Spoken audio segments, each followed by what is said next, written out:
So the first step, once the artwork has been selected, a line drawing is produced by tracing the image on a light table or by just generating a line drawing that gets filled in later. And then once a copy of the line drawing has been made, we use a piece of thermographic transfer paper, which basically uses heat to make a carbon copy of the design. Now you can also, just by running a pencil over this, it'll leave the image right on this paper that can be applied to the person's skin with a little bit of soap.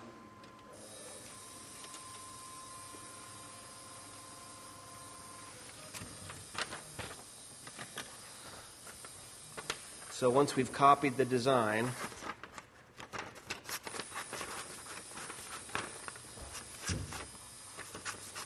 the design gets cut out. It gets inserted onto the transfer paper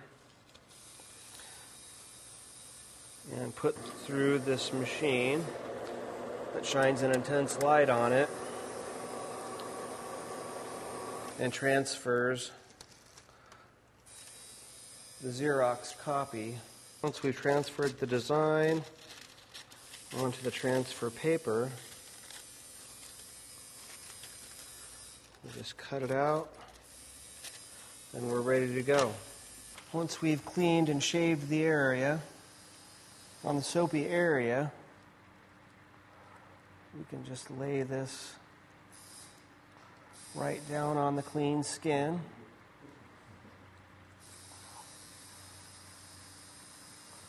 And then we get the transfer paper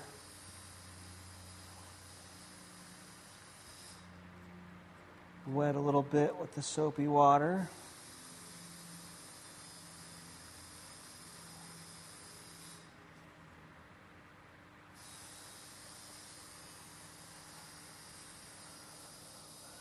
And then we remove the paper and the design is left behind.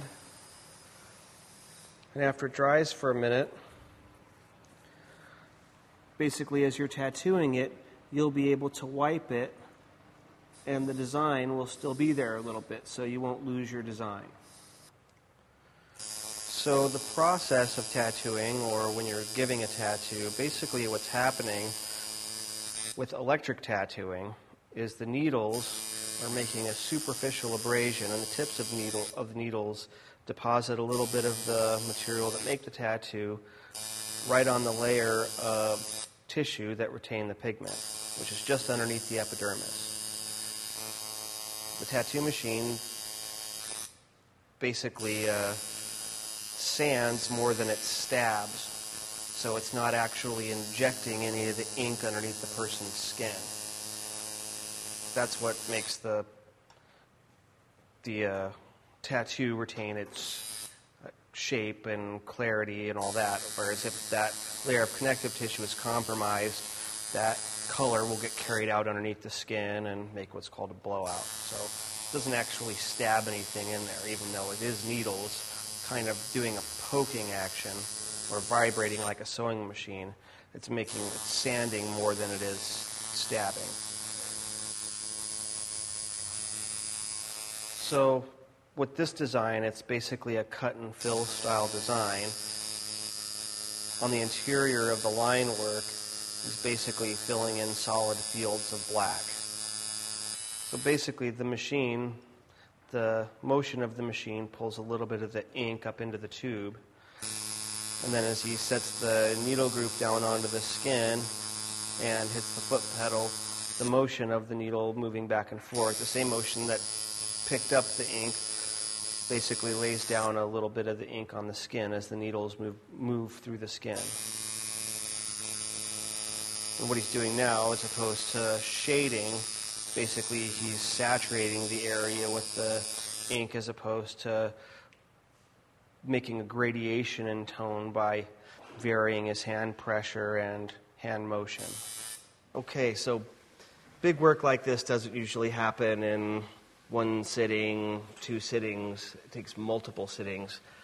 Usually a sleeve like this takes 20 or 30 hours to complete, sometimes longer depending upon how complex it is. A big sleeve like this, since it is really intricate and there's lots of special effects in it, it might take 50 or 60 hours to complete. Well, basically I've been completing it in sections. We do the interior of the little fields of Celtic with the blue background behind it, so we're completing each piece as we climb up her arm, so we don't have to get back in on it, running all the color through the entirety of it and then jumping back in on parts we've already tattooed. She's not only really sore, but it's hard to plan the next section of it when you don't know what the first part's going to look like completed. So in order to get all the tones matched up right and to make it look right all the way through, completing each section as we go is the best way to go about that. Now the contrast in the piece that makes it read good is created by the combination of warm and cool colors, the cool colors in the background and the warmer, deeper tones in the subject. So this last section that we completed a while back, basically touching it up as I go. Before we begin the next part, I'm any little white spots or irregularities in tone. Before we start the next section, I'm going back in and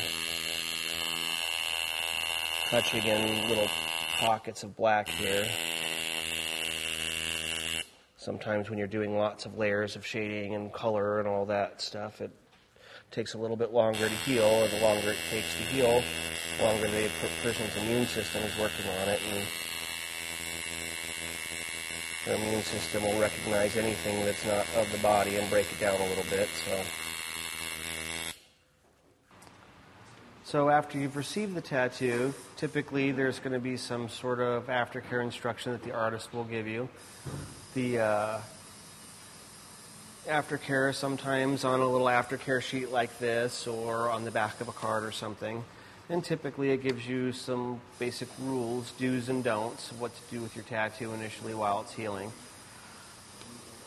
The aftercare varies from artist to artist, shop to shop. Unfortunately, a lot of the aftercare information is coming out of people tattooing in penitentiaries that eventually end up tattooing in shops, which is an unfortunate reality. However, we do have access to information from people in the medical field who have been so kind to share effective aftercare treatments with tattoo artists. So, that being said, if you were to be treated at any sort of medical facility for a burn or an abrasion or any kind of superficial skin damage, the basic criteria is first cleaning the area during the daytime while you were active or working or whatever. They would give you some sort of topical ointment, burn cream, whatever. And then at nighttime during your sleep cycle, basically you would occlude it, which means sealing it off from the open air. Most of the time, this is done for tattoo by using some sort of cellophane or saran wrap and just using medical tape, first aid tape around the edges of it at night while you're sleeping. Basically what that does is keeps all the repair enzymes that are contained in the lymph fluid that gets discharged into the area active and viscous, repairing damage all through the night, through the entirety of your sleep cycle, as opposed to just drying on the surface of your skin after a few hours and staining your bedding and whatever, and potentially contaminating your tattoo.